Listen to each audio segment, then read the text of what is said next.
बड़ा प्यारा संधा। ए गौरा बोला हो। ए गणेश के मम्मी बोला का चाहिए। ए कार्तिक के मम्मी अरे बोला ना का चाहिए। कहे भोरे भोरे माथा खराब करत है।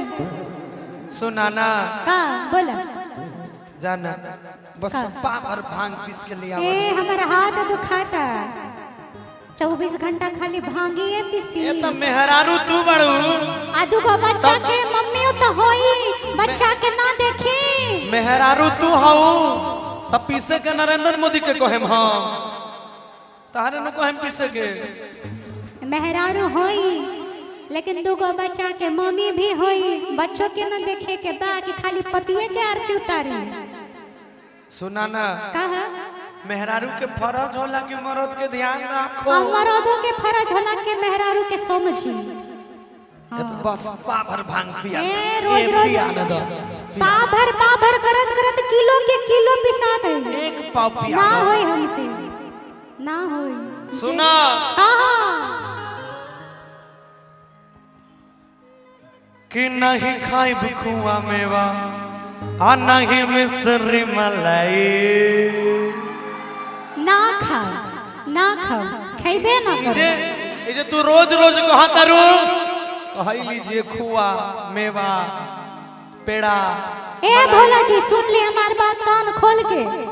हम पूरी तरकारी खीर हलवा बनौले बड़ी। ई खुआ मेवा खाई के बाद तक खाओ ना त जाओ ना खियावे के बड़ी ना खियाई हमें कि नहीं खाई खुआ मेवा आ नहीं मिश्री मलाई आधैले बानी होते पीस के लिया गाना।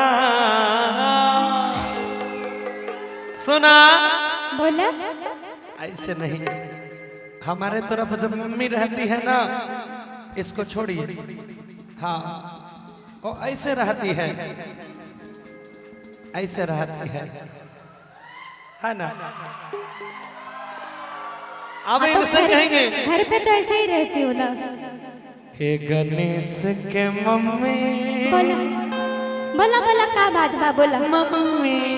अच्छा ए मदर देख रहे हैं जब इनको कुछ चाहिए होता है तो कितना प्यार दिखाने लगते हैं। हे गणेश के मम्मी अच्छा बस पावर भाग खिया दाना।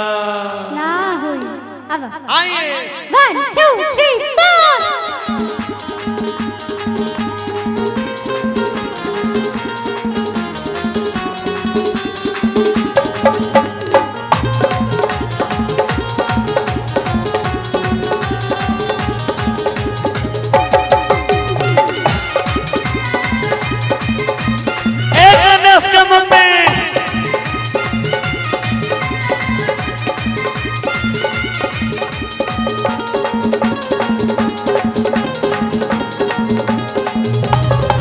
नहीं खाई खुआ मेवा नहीं मिश्री मलाई।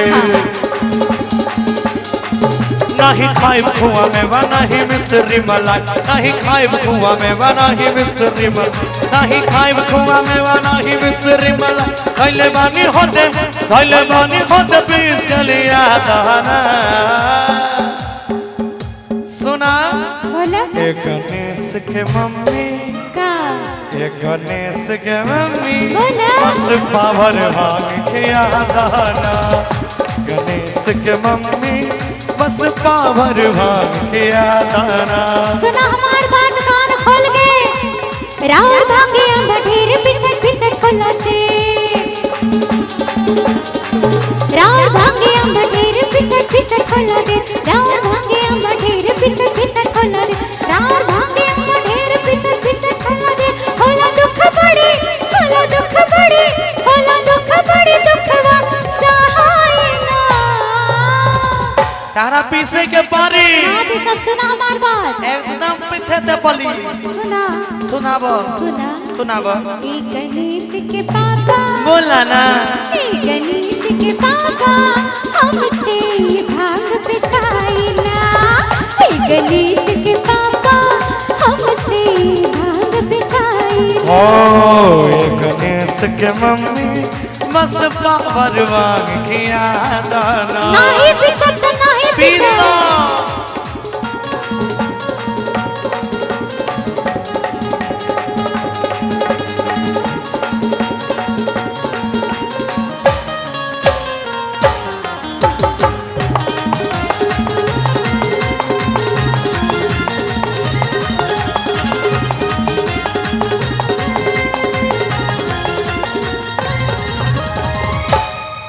नहीं खाए बखुआ मलाई मिसरे नहीं चितवा से भंगिया के स्वाद बिसरे कि हम ना भांग खाएंगे टका ना खइबा खुआ मलाई खाएंगे खाए के पड़ी ना खाए हम ना भांग तंग सुना का कि नहीं खाए बखुआ मलाई मिसरे आना ही चितवा से भंगिया के स्वाद बिसरे सुनबतिया हमारी न भावे जीवे नार सुनबतिया हमारी न भावे जीवे नार हमरा सामने से जल्दी हटावा खाए के बाद खा मत जा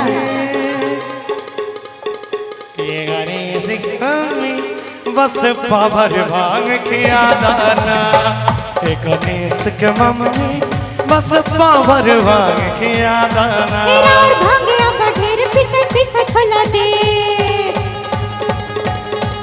रार भांगिया बढेर पिसत खोला दे रार भांगिया बढेर पिसत खोला दे रार भांगिया बढेर पिसत खोला दे होला दुख पड़े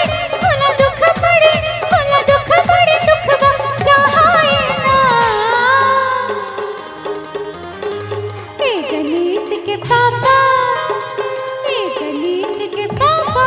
हमसे भांग पिसाए ना ए गणेश के पापा हमसे भांग पिसाए ना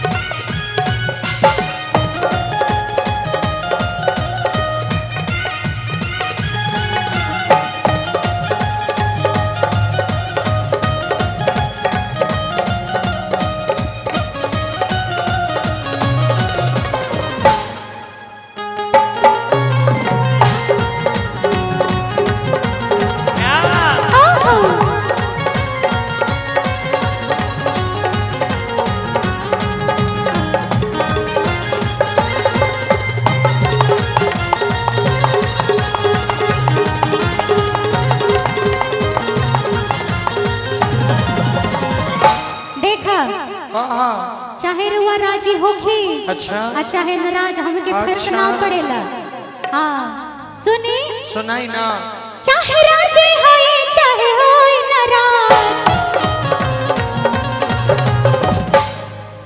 अरे भाग्य पे सब न सुन ले रोवा आज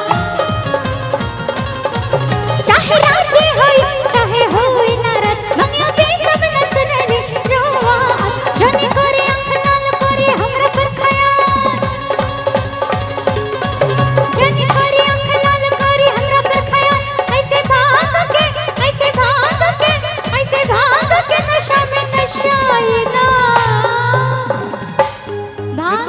नशे में रहते हैं कोनो चीज न सुनते हैं न समझते हैं तो ना